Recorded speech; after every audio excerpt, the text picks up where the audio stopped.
வணக்கம். பயிற்றுவிப்பாளர்களும் கற்பவர்களும் இன்று return instructional மெட்டீரியல்ஸை பற்றி அறிந்து கொள்வோம். இந்த அமர்வின் முடிவில் நீங்கள் செய்யக்கூடியவை: ரிட்டன் இன்ஸ்ட்ரக்ஷனல் மெட்டீரியல்ஸை வரையறுக்கவும், ரிட்டன் இன்ஸ்ட்ரக்ஷனல் மெட்டீரியல்ஸ் பயன்படுத்துவதை விவரிக்கவும், பல்வேறு வகையான ரிட்டன் இன்ஸ்ட்ரக்ஷனல் மெட்டீரியல்ஸை பட்டியலிடுங்கள், பல்வேறு வகையான ரிட்டன் இன்ஸ்ட்ரக்ஷனல் மெட்டீரியல்ஸை விவரிக்கவும், ரிட்டன் இன்ஸ்ட்ரக்ஷனல் மெட்டீரியல்ஸை தயாரிப்பதில் மனதில் கொள்ள வேண்டிய புள்ளிகளை சுருக்கமாக விளக்கவும். ரிட்டன் இன்ஸ்ட்ரக்ஷனல் மெட்டீரியல்ஸ் WIM தொழில் பயிற்சி திட்டங்களில் கற்பித்தல் மற்றும் கற்றல் பொருட்களின் வளர்ச்சி மற்றும் பயன்பாடு அவசியம். பல வளர்ந்த நாடுகளைப் போல போதிய கற்பித்தல் மற்றும் கற்றல் பொருட்கள் எங்களிடம் இல்லை. எனவே சிறந்த கற்பித்தல் பொருட்கள் பயிற்சியாளர், பயிற்றுவிப்பாளர்களால் பயிற்சி பெறுபவர்கள், கற்பவர்களின் திறமையான நலனுக்காக பயன்படுத்தினால் மட்டுமே பலன் கிடைக்கும். தொழில் பயிற்சி முறைக்கு தேவையான உள்ளீடுகளை பயிற்சியாளர்கள் தயார் செய்வது அவசியம். மல்டிமீடியா என்பது எந்த ஊடக அமைப்பிலும் குறிக்கோள், மற்ற எழுதப்பட்ட அறிவுறுத்தல் பொருட்கள், அறிவுறுத்தல், கற்பித்தல், கற்றல் பொருட்களின் வளர்ச்சிக்கான தொடக்க புள்ளியாகும். இந்த உருப்படிகள் ஒரு கிட் அல்லது தொகுப்பாக கிடைக்கலாம் மற்றும் பாட புத்தகங்கள், அறிவுறுத்தல்கள், ஸ்லைடுகள், திரைப்படங்கள், பதிவுகள், மின்னணு ஊடகங்கள், கணினி நிரல்கள், ஆன்லைன் சேவைகள் மற்றும் பொதுவாக ஏற்றுக்கொள்ளப்பட்ட பிற அறிவுறுத்தல் கருவிகள் ஆகியவை அடங்கும். மேலே உள்ள ஆதாரங்களில் பயன்படுத்தப்படும் வன்பொருள் எழுதப்பட்ட அறிவுறுத்தல் பொருளாக கருதப்படவில்லை. எழுதப்பட்ட அறிவுறுத்தல் பொருட்கள் ஒரு பயிற்றுவிப்பாளரால் தயாரிக்கப்பட்ட ஆதார பொருட்கள். கற்பித்தல் பொருள் 4 முக்கியமான பயன்பாடுகள் உள்ளன. A. சீரான வழிமுறைகளை வழங்குதல். B. தனிப்பட்ட கற்றல் பிரச்சனைகளில் கவனம் செலுத்துதல். C. வகுப்பறை மற்றும் கடைத்தளத்தில் கற்றல் நேரத்தில் சேமிக்க. D. கற்றல் நேரத்தை அதிகரிப்பது. பின் வருபவை வகுப்பறை மற்றும் கடைத்தளத்தில் சிறந்த விளக்க காட்சிக்காக பயிற்சியாளர்களால் தங்கள் சொந்த உபயோகத்திற்காக தயாரிக்கப்பட்ட WIM-கள். A. Lesson plan. B. Demonstration plan. C. Information sheet. D. Operation sheet. E. Job sheet. F. Experiment sheet. G. Pre job check sheet. H. Final job check sheet. Lesson plan. பாடத்திட்டம் என்பது ஒரு தனி நபருக்கான பாடத்திட்டத்தின் விரிவான விளக்கமாகும். கோட்பாடு தொடர்பான பாடங்கள் ஒரு குறிப்பிட்ட காலத்திற்கு ஒரு பயிற்றுவிப்பாளரால் தயாரிக்கப்படுகின்றன. இன்ஃபர்மேஷன் ஷீட் தகவல் தாள். இவை கற்பவர்களின் குறிப்பிட்ட தேவைகளுக்கு ஏற்ப வடிவமைக்கப்பட்ட பொருட்கள், கற்றல் தொடர்பான தகவல் மற்றும் செயல்முறைகள் பற்றிய சிறந்த புரிதலுக்கும் அறிவுக்கும் இது உதவுகிறது. இது பொதுவாக தொழில்நுட்ப உண்மைகள் போன்ற தகவல்களை கொண்டிருக்கும். வார்த்தைகளின் வரையறை, தேவையான இயந்திரங்கள், பொருட்கள் மற்றும் உபகரணங்கள், பல்வேறு செயல்பாடுகளில் ஈடுபடும் செயல்முறைகள் மற்றும் கொள்கைகள் மற்றும் பாட புத்தகங்களில் எளிதில் கிடைக்காத பிற தகவல்கள்.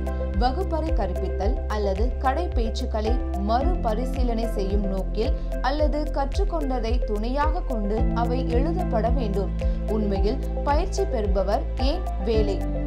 அசைன்மெண்ட் ஷீட் பணித்தாள். ஒரு குறிப்பிட்ட பாடத்தின் தகவல் குறிப்புகளை குறிப்பிடுவதன் மூலம் துல்லியமான பதில்களை தயாரித்து எழுத பயிற்சியாளர்களுக்கு வழங்கப்படும் புறநிலை மற்றும் அகநிலை வகை கேள்விகளை கொண்ட ஒரு பயிற்றுவிப்பாளரால் பணித்தாள் தயாரிக்கப்படுகிறது. Job sheet, operation sheet. வேலைத்தாள், செயல்பாட்டு தாள்.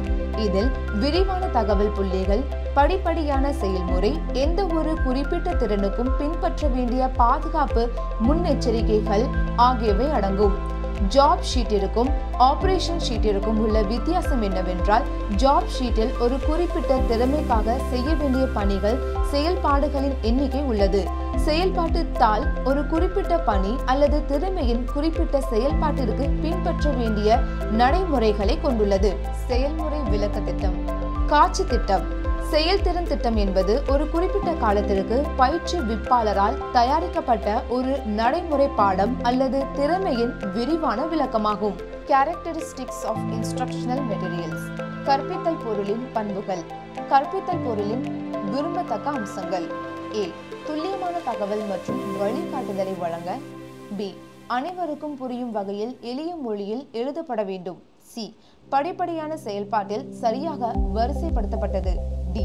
ஆய்வுகள் எளிமையானது முதல் சிக்கலானது வரை செய்யப்படலாம் என்று வழங்கப்பட்டுள்ளது. இ.